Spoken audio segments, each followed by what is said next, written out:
Welcome to eDiscovery Leaders Live, where I get a chance to chat with luminaries in eDiscovery and related areas.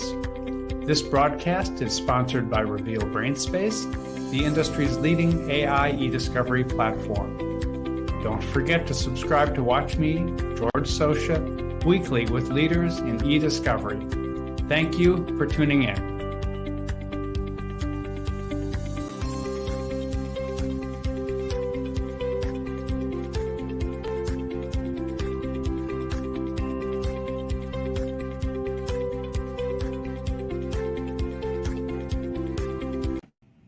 Welcome to eDiscovery Leaders Live, hosted by ACEDS and sponsored by Reveal.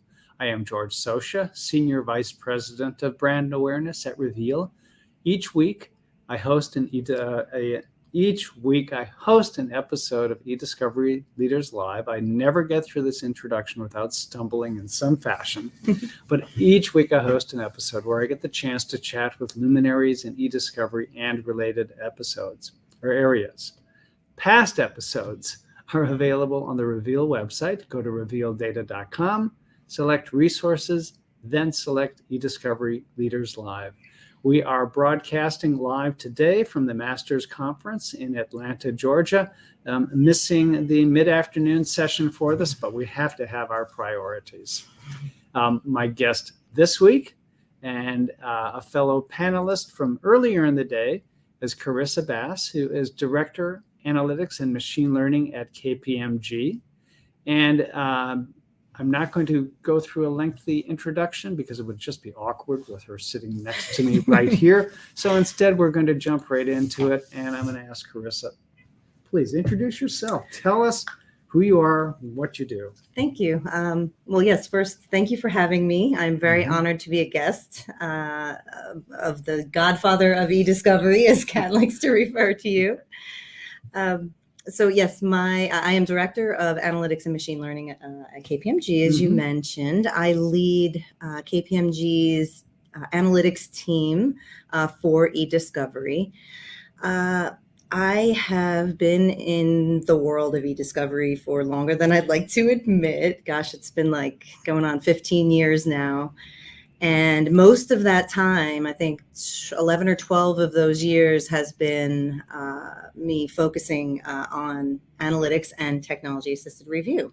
So in that world, the world of analytics and technology-assisted review, that means you've been there since early days with that subject.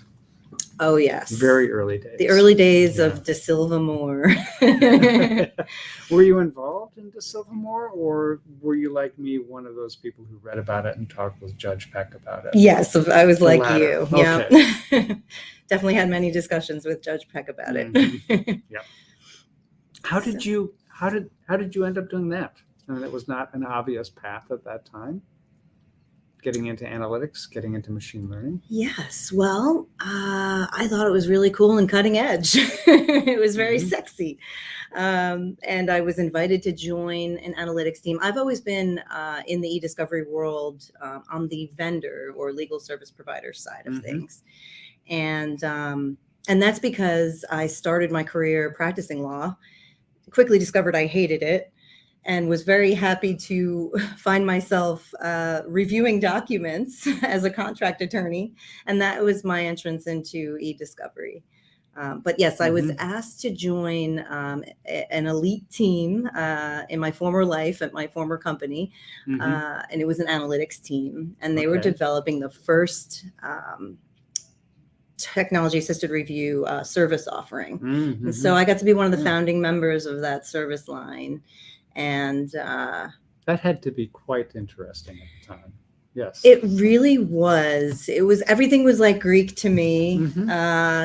Statistics and sampling techniques, and it was a lot. There was definitely a learning curve, and our clients were very scared to use it.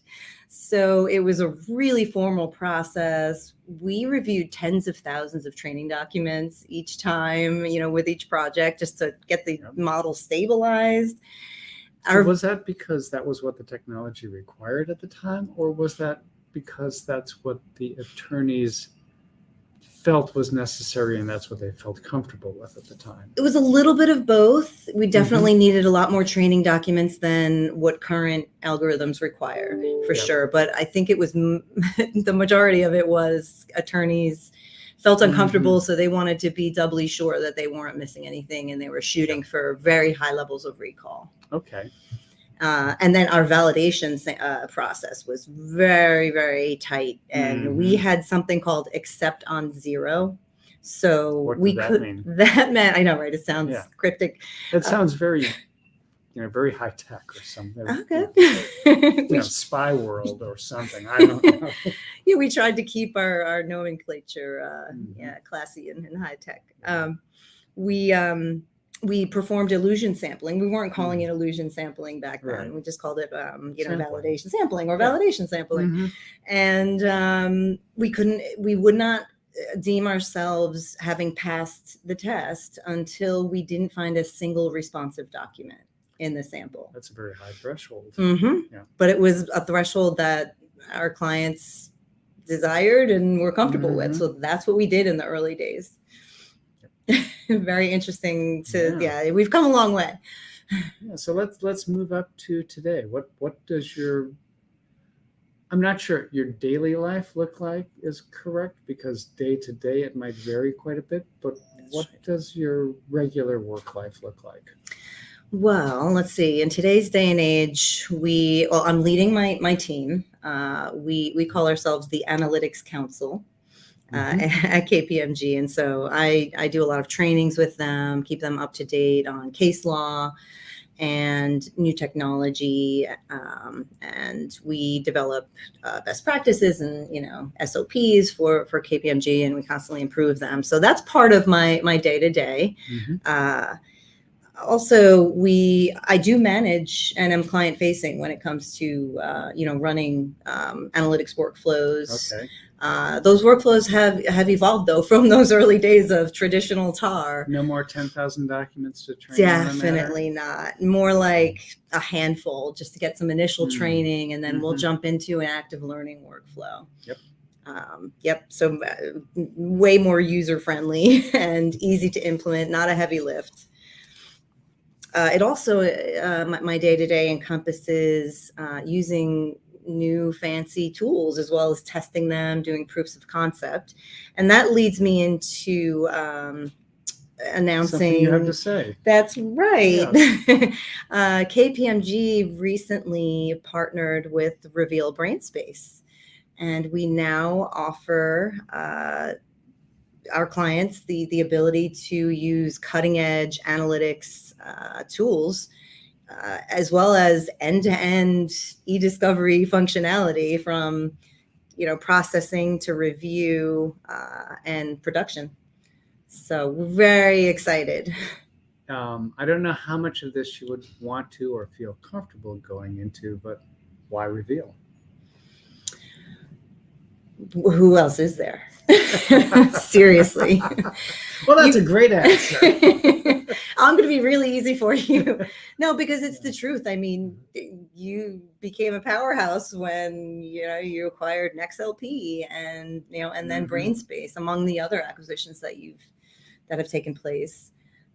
So you got, like I said, you guys are a powerhouse. We believe that Reveal is the future and we'll have the market share. You had to have done more than a little bit of evaluation, testing, and soul searching in the process of making this decision. Anything notable from that? Well, I can validate that. Yes, we did a lot of testing. We did 2 proofs of concept because Reveal was constantly updating and releasing new versions. And so, we performed over the course of about a year. We did 2 proofs of concept. I had, a special processing team and review team, each test the different pieces of functionality, within their domain. And it wasn't perfect, to be honest. We were honest in never going to be. Right. None of these things ever could be. Right. Yeah. So we were honest in our feedback. And that's good. And we were really honored to be part of the process of doing the testing and becoming an early partner, so that way we can help shape the functionality and the capabilities going forward, hopefully. Hopefully, yes. We value that input, that feedback, that type of partnership. It's to everyone's advantage. Mm-hmm. Great. What are you most looking forward to doing with this new set of capabilities? Well, a lot. And we've just become partners as I can count the weeks. I think it's pretty recent, but we've jumped on demoing it already to our clients, and we've gotten nothing but great feedback.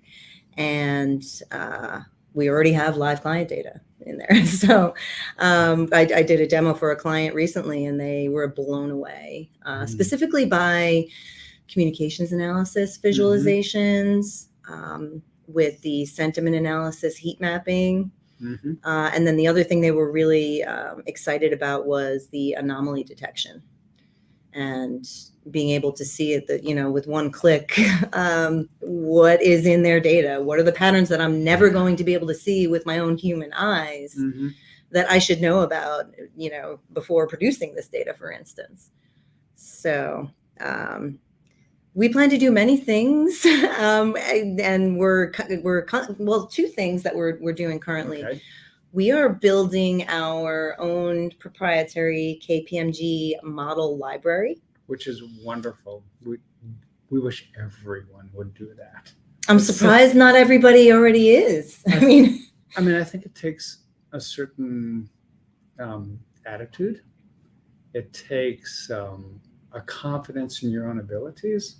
It takes the abilities as well, and being in a situation where you're able to commit to that, knowing that it might take a little bit of time for the revenue to catch up with the work. Right. Well, so it's not for everybody. Yes. Luckily, I'm with a group and an organization that understands that it's worth the investment. And it hasn't been completely smooth. I'm still learning. Right. It's a different tool. So I'm still learning the model building process. And your team has been great in your data scientists specifically. Wonderful. Yes, have Irina's been. Team. Yeah. Yes, Irina. I was on the phone with her and YE just the other day, and they gave me some awesome tips, because we weren't getting the results, the precision and recall levels that we wanted to, and we tried a number of different things, but I wanted to hear straight from your experts, like, hey, do you have any tips? And they were great. So now we're taking it in a new direction, and we're refining those models. Good. What, and again, without going places you don't necessarily want to go on a live broadcast, what do you hope to be able to accomplish with those models? Well, we are going to, pass the benefit onto our clients, of course, and allow them to capitalize on and save their work product, so that they can jumpstart their, cases that are similar in nature. And we are also developing workflows. That was the second point I was going to mention before. Okay. Yep. We're developing workflows. We actually just came out with an awesome new service offering that I wanted to mention here. Oh, please do. It's called RCA. It stands for Rapid Communications Analysis. So explain. Thanks. My mind can try to fit many things into that, but I'm not sure which I should be fitting into that. Right. We didn't want to go too crazy with the acronym and having a buzzword, because, the value in it is really the work that we're doing and the investigative, analysis that's going into it. But it is similar to an early case assessment, but it's just focused on communications. And the rapid has to do with the speed with which you approach the problem, rather than the speed that the communications go back. Exactly. Okay. It's the speed to which we approach the problem and the ability to find insights in the data, telling the story of what happened. These will be your internal investigation type scenarios where there's a whistleblower or there are certain allegations, and a company needs to act very swiftly in order to stop the bleeding and to defend their reputational risk and get prepared for possible litigation. And so they need to know what happened. They need to know the truth of who, what, when, where, why, how. And that's where we come in. So I got a question on that, which is connected with the panel we had earlier today at the Masters Conference about what's happening in AI. And one of our panelists was an in-house attorney who basically said, and you think you're going to get data from me? Right? I'll give you the least amount of data necessary to accomplish the immediate task. The more data you get with these tools, the more you can do. How are you going to balance all of that? Well, that's not a platform question. That's a dealing with client question. Right. Yeah. And it's a real issue. Corporations don't necessarily want to turn over their data. And when they do turn it over, they want it to be extremely targeted. But that's okay, because I think that particular individual was under the misconception that we need a lot of their company's data in order for these machine learning algorithms to work, when you don't need a ton of data. Right.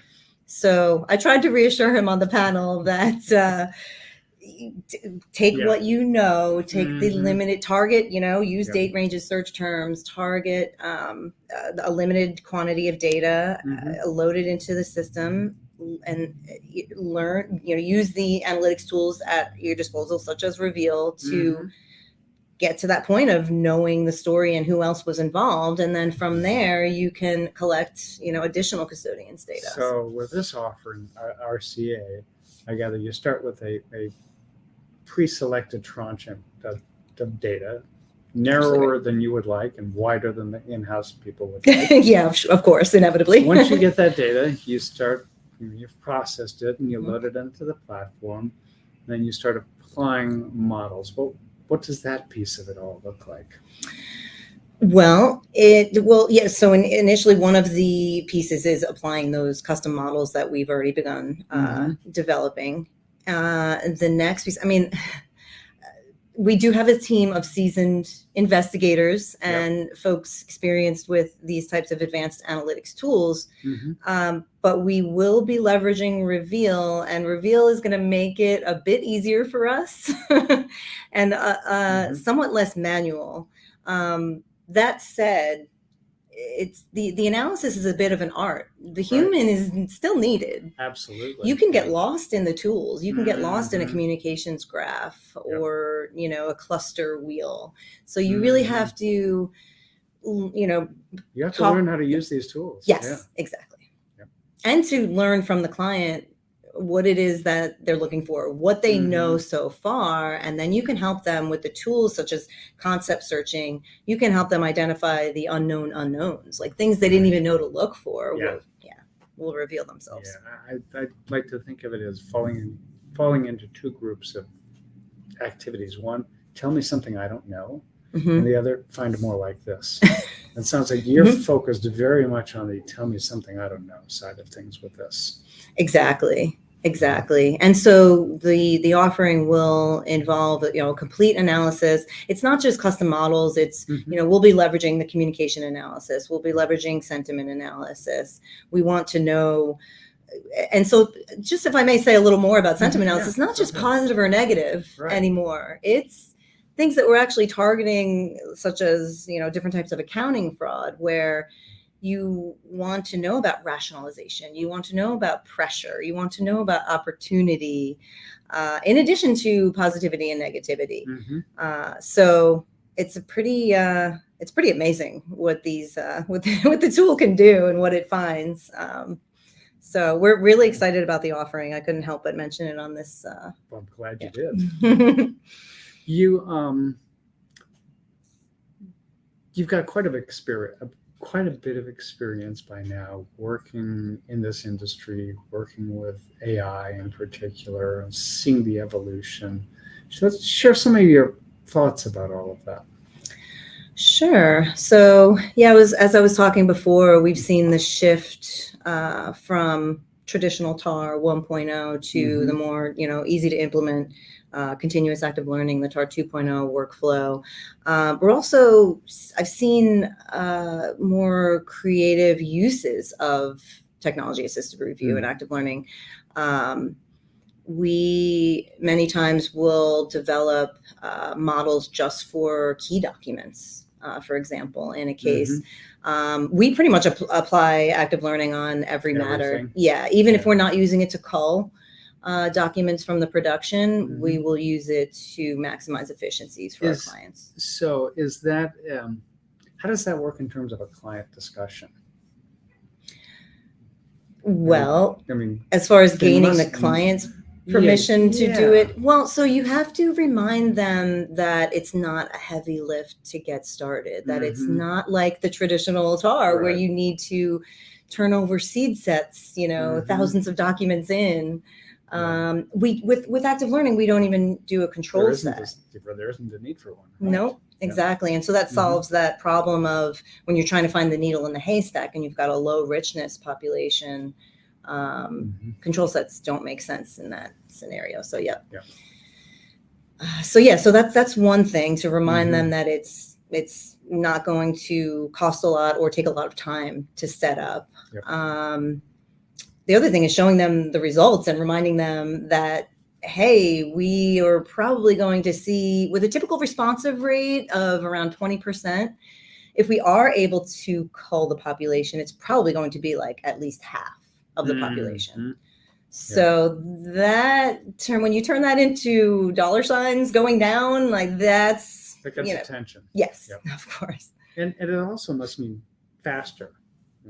You shorten the process from when you begin to when you get to a point where they've got the results they need. Exactly. So they could turn their attention to the next case. The other thing too is we'll use active learning and other analytics tools to make outside counsel's second level review easier and more efficient and smoother. We'll break their second level review batches into related subject matter, related issue codes based on the unsupervised machine. Well, based on first level, but then also incorporating TAR scoring and unsupervised machine learning. And So yeah, a lot of creative uses of TAR is something I've seen, and then the use of fancier tools. And now it's nice. I used to have to provide that expert consultation and train and educate, about the tools, but more and more the clients are asking about them. Maybe because they come to conferences like this conference. Maybe, correct. Yep. But it always warms my heart and makes me happy when someone comes to me that, hey, can we do this? And I'm like, yes, we can. Let me, develop that work. Sell you on the idea instead of you selling them on the idea. Exactly. They beat me to it. Right. So yeah, that's been nice to see. But yeah, we are so ecstatic to get our hands on Reveal, and it's the only tool that I know about right now that has the sentiment analysis and the anomaly detection the way it is, and so.